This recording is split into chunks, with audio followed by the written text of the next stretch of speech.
Welcome back to the Stuff or Whatever podcast. Welcome back to the channel. BQuanchi here. Before we get started, I always like to say the best way to support me in the channel is to like, comment, and subscribe, which you can do on YouTube. You can also follow on Twitch to catch live streams of gaming, which get uploaded back here on YouTube. And also on X, Twitter, whatever you want to call it, for updates and other fun tweets or posts, whatever. But yeah, I have a very special podcast this week. It's been a while. I think just because this is more of a solo podcast, is kind of like a at times a stream of consciousness. Sometimes I have topics I want to talk about that no one's listening to. I'm screaming to the void at times, but it's been a little sporadic. But it hasn't been much like demand in a sense. So maybe it's just like a personal journal or diary, whatever. I don't know what to call it. But I feel like if there's more engagement, I would like to do more like community stuff based with it. But we'll see. But I've been having fun with the YouTube channel as well. I've been doing like of course my Let's Play style uploads in the stream pods. I did recently put a video game commentary or like video essay, whatever you want to call it, regarding one of the FNAF games, the Five Nights at Freddy games, FNAF World, which I liked. I kind of want to do more. I do actually have plans to do more of it, but I really drag my feet with it just because, like, hey, this is a hobby, without really something that's like quote unquote popping off, but. I think part of it's like I'm really bad at recording intentional I guess I want to say dialogue or script, whatever, when it comes to video essay. When it comes to these podcasts, like it's whatever. It's stuff or whatever. But with those I kinda have my main points I want to get across. But looking back, I was kind of happy how it turned out in terms of the video. But it's like a 12-minute video, but behind the scenes, yeah, I recorded over 2.5 hours of um, audio, and a lot of it's just like bad takes and I constantly repeat myself. Like, I grew up with like speech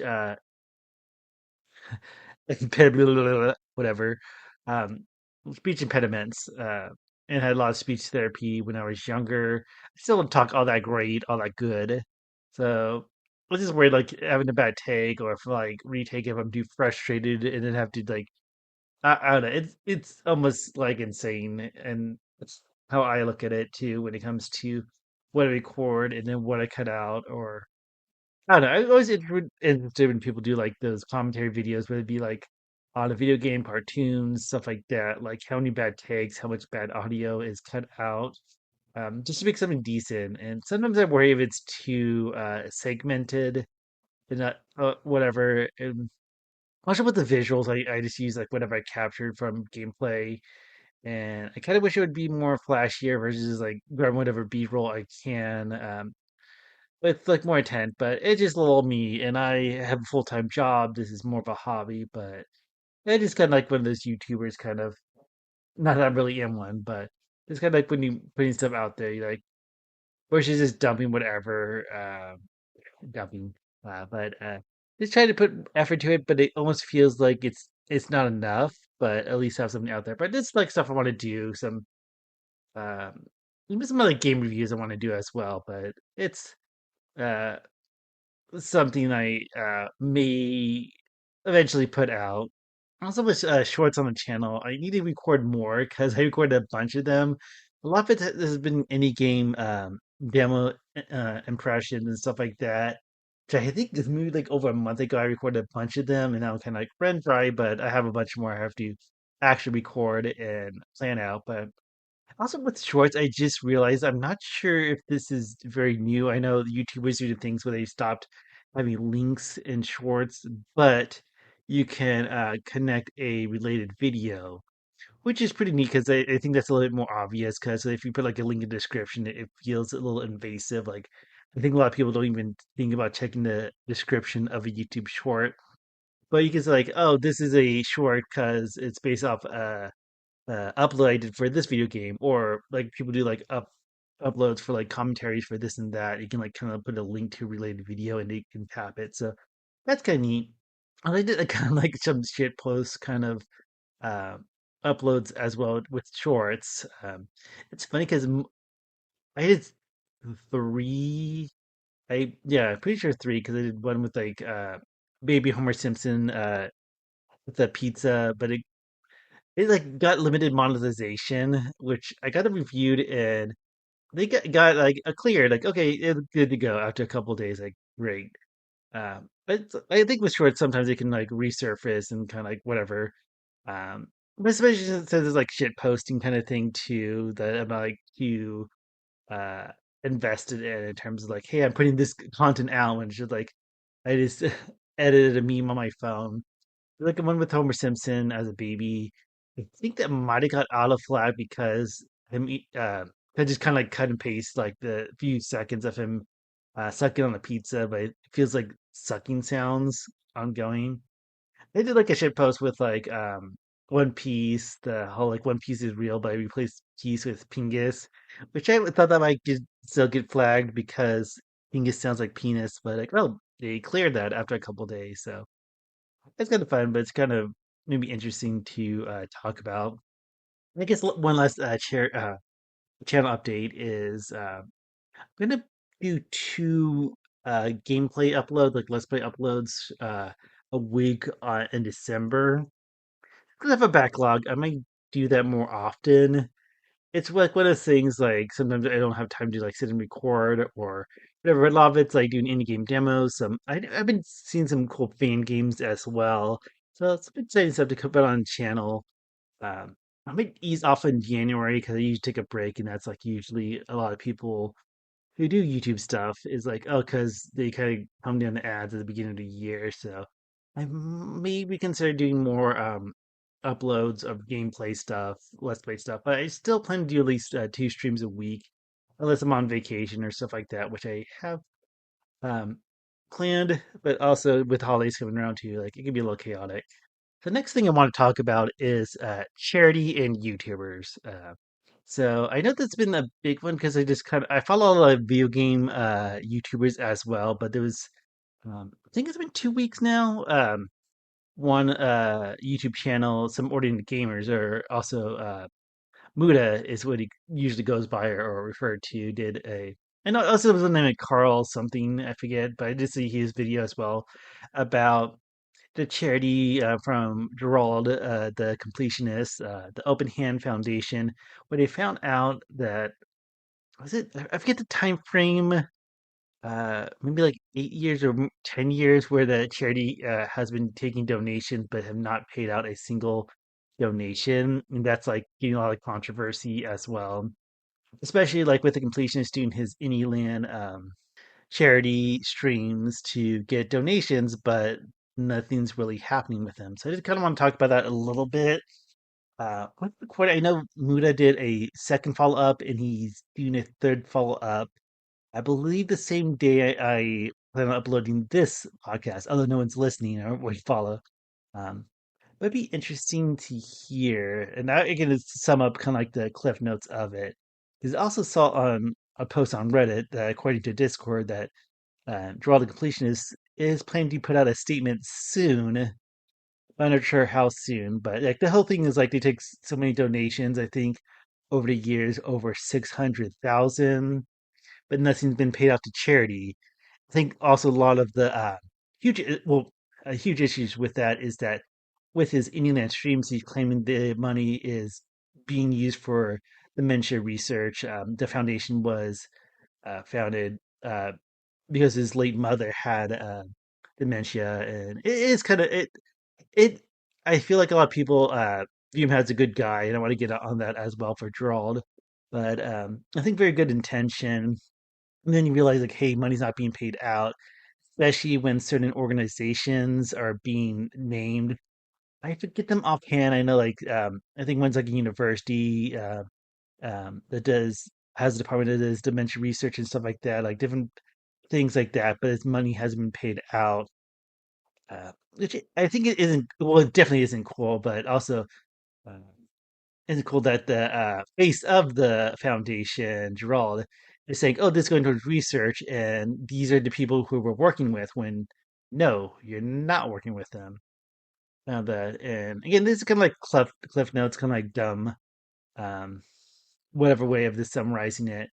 But some of the points made, like, hey, money's not being paid out, especially over time. Inflation's definitely losing the value of this money. Like if it was donated sooner, it could have had a lot more impact as well.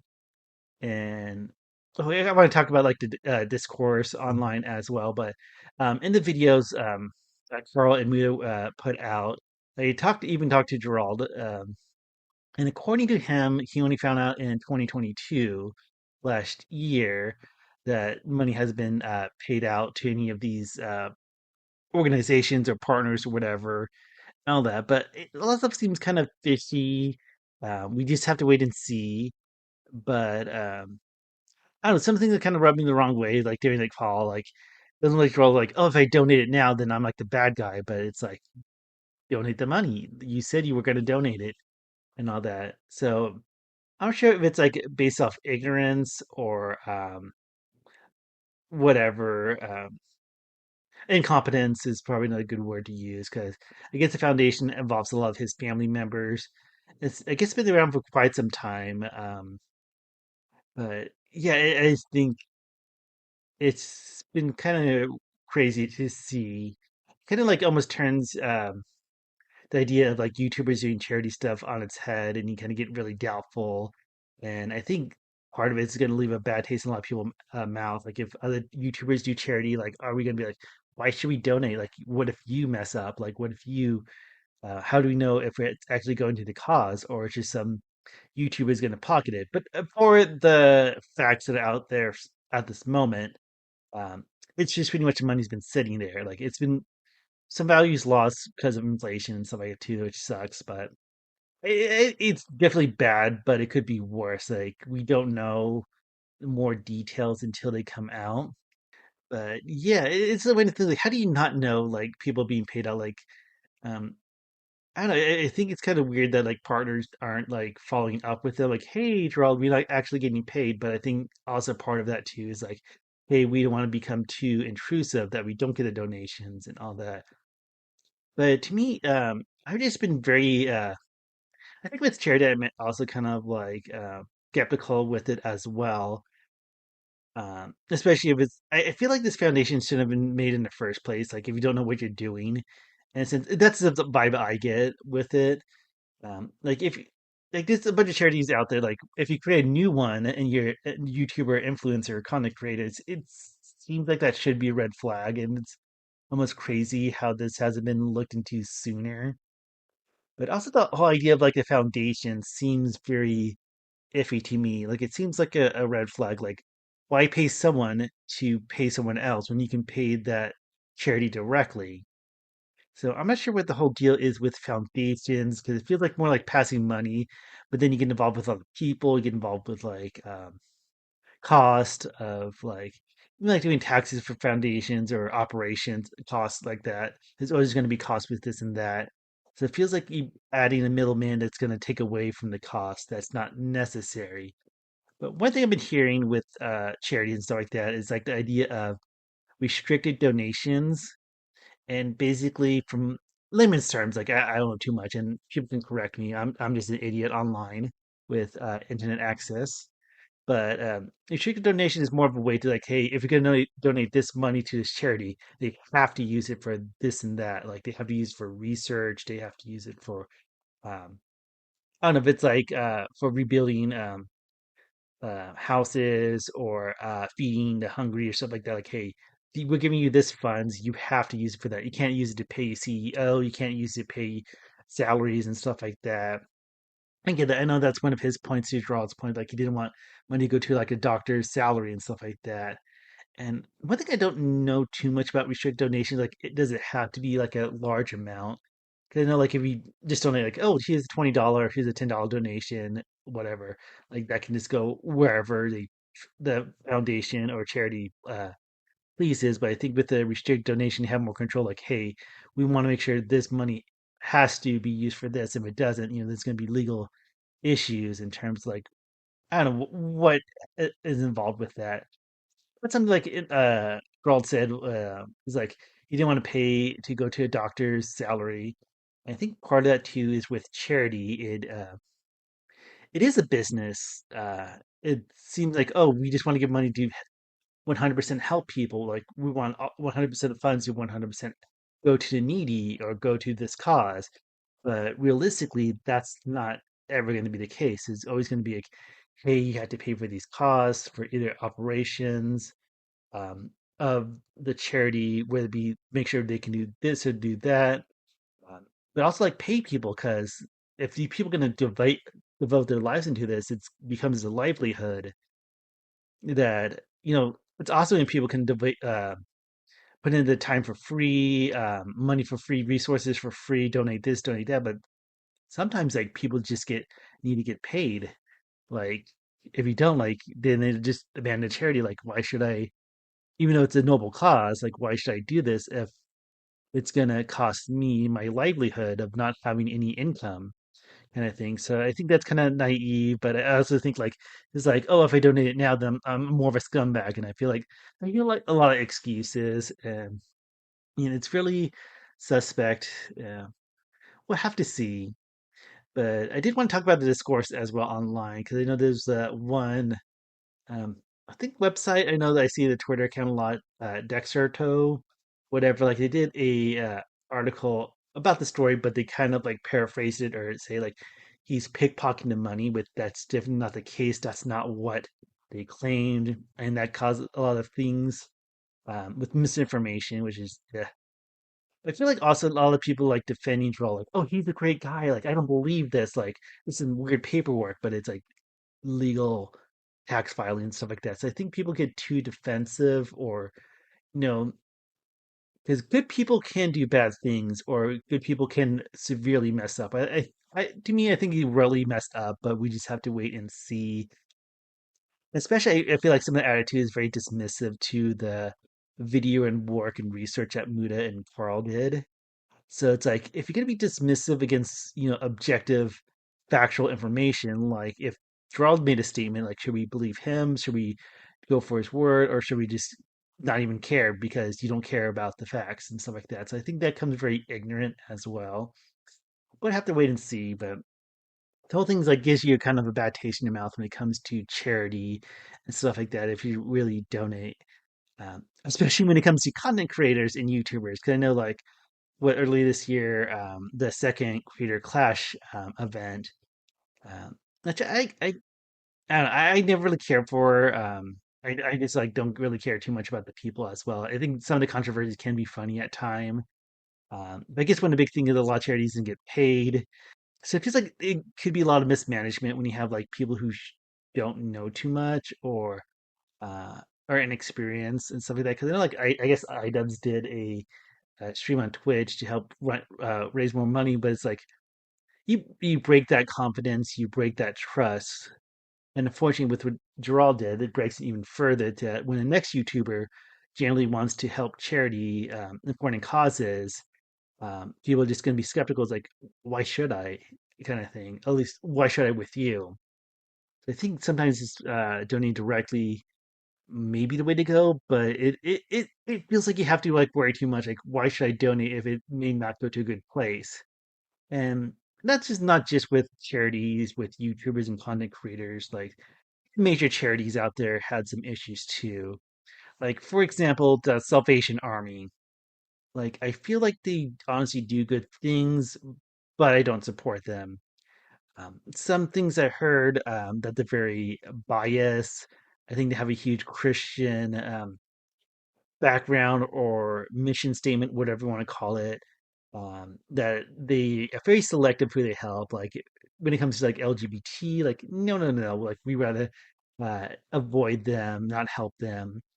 I'm doing stuff online. I think they do like stuff with like um second, what do you want to call it, like halfway houses.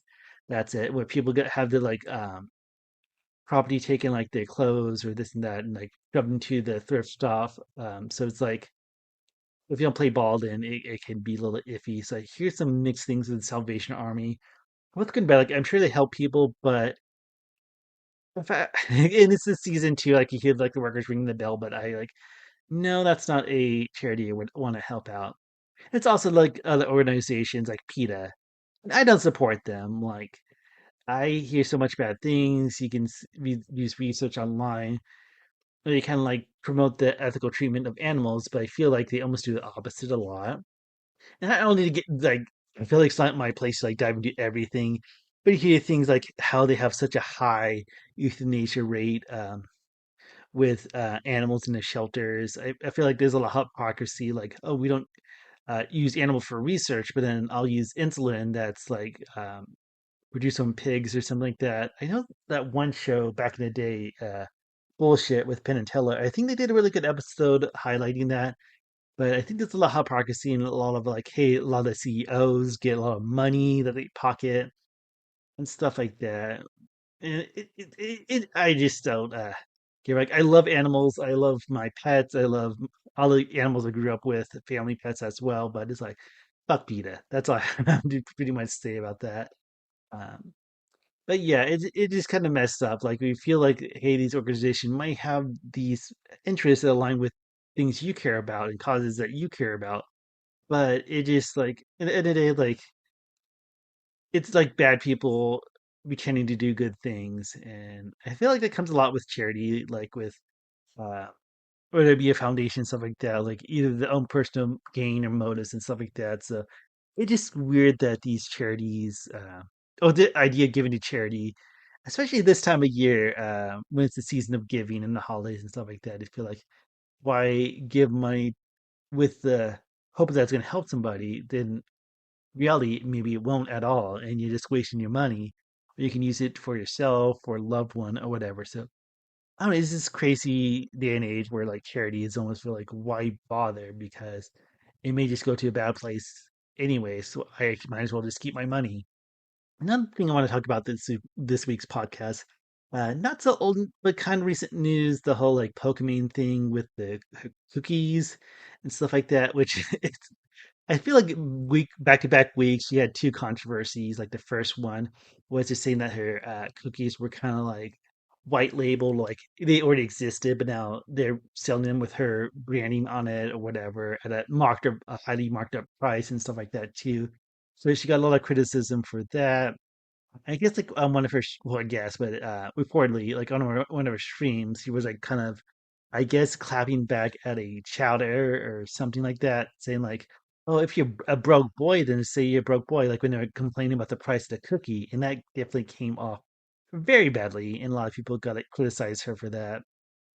And it's like one of those things like I like to do stuff online, stream, put videos on YouTube and stuff like that. But sometimes I'm glad I'm not as popular at least I feel like some people can be so disillusional and stuff like that too with how they present themselves to an audience and stuff like that. Because Pokemon, this isn't her first time like kind of talking down to people. Like I think, um, I don't know, see different sides of people online, intentionally or not, and it is for like like I'm not sure what her background is before being a Twitch streamer. I don't care for her, just because I don't have any interest, but I don't care her as a person. It just seems like a Uh, but she seems like a bitch. I'm just gonna say that. No one's listening, so I can say Pokemon's a bitch, and no one's gonna say anything to me because no one cares what I have to say. But I can say it. Um, but like in hindsight, I feel like because I think what a lot of people are hearing like, oh, these cookies were $27, and she's like telling someone broke and talking down to somebody. You kind of find out more like, hey, it's actually 4 packs for this much. So it comes I'm probably doing math. I think it's 28 for the 4 pack, in each pack, each individual pack of cookie is $7. And then so people are like, oh, these cookies are more like nutritional in a sense. They're gluten free, so they're not just like some junk garbage cookies. Um, so some people I seen some comments like, hey, that's like kind of typical when it comes to like gluten free products and stuff like that, especially if people have like special dietary needs. Like sometimes that's just uh issues you have to face with it. But yeah, it just kind of crazy. But I feel like hindsight, all she had to say like, hey, like these cookies are a little bit more higher price because they're gluten free. It kind of comes with the territory and stuff like that. For just calling someone broke and it coming off like a bit. Actually, more say that it's more satisfying to say that no one's gonna slap my wrist or give me shit about it because no one cares what I have to say. And that's the fun thing about this podcast. But yeah, I think she could have had a lot better. But it's like online creators any all time like It's definitely a sense of jealousy. I'm not gonna lie about that. Like, hey, I'm jealous that these people are so successful with what they do. When it's like they're not really doing anything special. That's the thing. Like maybe they're really lucky, maybe they're just pretty, whatever. I don't know, but it is that sense of jealousy. But it's like if I was in your situation, I would handle things. I'd do more impactful things in the world if I was in your position, kind of thing. But it's easy to say when I'm just a nobody, but that's kind of like my thoughts on the subject. And next thing I want to talk about is I tried a little bit. This is kind of old news too, but it was like the issues with the NFTs, the board yacht, monkey club, whatever thing. I tried to do some light research, but I'm not sure if there's any new developments. But I think they had this party in Japan, like is it in Tokyo or something in the area? But basically they had like a party, but it's pretty much just a bunch of lame guys showing up who own NFTs because like what else are they gonna do? The value allegedly dropped so much and stuff like that. It's like it's the least you can do. And I forgot that was part of the selling point of gimmicks with them is that you can get invited to certain events or get included if you own an NFT. At least I think with the board yacht monkey ape club, whatever, the sleepy ape. But the thing is like at the party, which is just a dude fest and it was like kind of lacking. They had monitors showing NFTs, but it used this weird lighting that they shouldn't have, like UV lighting. A lot of people had eye pain or I'm not sure. Someone has to like I had trouble like confirming this as well, but if people actually lost their vision when blind, I just know there's a lot of like maybe temporary blindness or a lot of eye pain and stuff like that with these like monitors and stuff like that. I just wanted to bring that up because I talked about NFTs before. I think they're lame and it's crazy. I think with NFTs, they're like different groups of people, like people who like know they're stupid and call them out for being stupid. There's people who know they're stupid, but they're gonna act like they're high shit because they want to sell it to somebody and get money off them. And then people who probably legitimately think they're cool, maybe think they're a good investment, praise them. It almost feels like a bizarre world at sometimes, like when you see your different bubbles, like, hey, we all think this is dumb, but then why do people eat it up like it's the hottest shit out there and stuff like that? I think part of me has a hard time feeling bad for these, but I'm sure there's some people out there that invested life savings for a board, a whatever NFT, and that's almost funny to say out loud. Um, Lost so much from it, like life savings, and they go like, "Oh, I'm gonna just go to this party, make the best of it, and stuff like that," and then they lose their visions, and not only do they lose their uh, life savings, they lose the vision as well. Which I'm not sure if that's exactly been the case, but that's oh my, that is. I have to have at least a little bit of sympathy for those people who like generally thought, "Hey, this is gonna help me out in a long run financially because it's something I can really use, really need, and stuff like that." But yeah, it is crazy to think about, but out. Again, it's like this topsy turvy world of like people who love NFTs, praising them for being like the best things out there, and then people are like, "Hey, this is complete bullshit. You're wasting money. People getting screwed over for a JPEG of a dumb monkey who's sleepy or whatever." I don't know, but like my extra 2 cents of that. And one last thing I want to talk about on this podcast is the idea of getting paid to promote games as a content creator. Is is this early this week or last week? I forget. But there was a tweet that kind of exploded a little bit. I believe the game was Dynasty or whatever. I think it's maybe from the publisher or somebody on the that was like saying they were trying to get people to promote the game for free and kind of like bitched about it. And then definitely got called out for it too. And thinking about that, it gives a bad taste in a lot of people's mouth, especially people who um, developed and worked hard on a game, and then people are like, oh, I don't want to play it because they said this, like expecting people to promote the game for free. And I feel like I don't know too much about that in terms of uh, making content online and getting paid to promote games. Because yeah, there are games that get promoted for free all the time. A lot of them are like trends, like popular games. Like people like, hey, like I got a GameCube or this game from Nintendo. Of course, I'm going to cover it. And then you always get sponsored bid, like sponsored thing for games. I think Genshin Impact is always a big one, even though that's a big title out there. But people who do sponsored video, I think you see a lot on Game Theory now and then. They may do like a sponsored episode, which is it's interesting enough as an episode as well. Um, but yeah, I think the part of it's like the thing like, hey, if you expect content creators to promote a game, you have to pay them. Like it's a job. To me, it's just like marketing.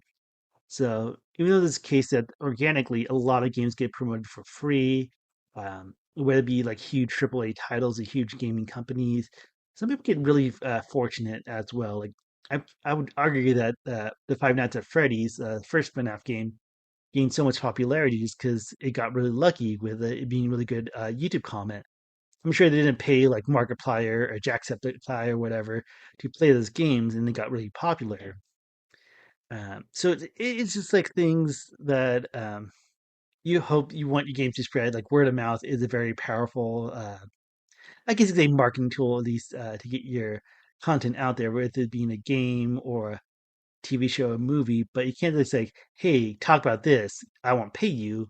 I might give you the game key for it so you can play it, but promote it." And like that. No, that's not the case. You got to pay people for, in a sense, marketing if it's going to be like something you're requesting.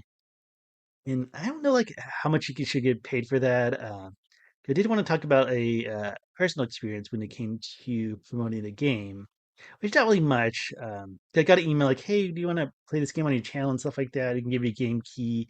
I feel like a very small developer just name dropped the game. It's Petite, which I played on stream and also did a separate upload as well when I got more familiar with the game. So that's up on the channel. Like, yeah, that sounds cool. And honestly, that's the only email I ever got regarding a game. And it's like a $5 game. It's early access, and I think it's still, in development in terms of a final product. But I thought of idea like asking for money or stuff like that, like anything additional besides a game key. But I know how big my channel is. I know the numbers behind the scenes and stuff like that. So I don't want to say, "Hey, I'm hot shit. I'm a hot YouTube content creator. You should pay me this and that." But honestly, I don't know how much you should get paid. Like if I was much bigger, which fingers crossed. This is a pipe dream and whatever. But like, if you're successful, like how much you get paid? How much do you ask for? Like, I'm kind of clueless when it comes to that. But is it a point like, hey, like I not to like downplay myself. Like I know what it's worth, and like I don't want to like ask for more just because you have to deal like I'm not sure if you had to deal with like taxes and stuff like that. Like, hey, this is not part of the income as well. So I think if I had more like if like, hey, this is going to get a lot of attention because my presence online, but honestly, my presence isn't that much.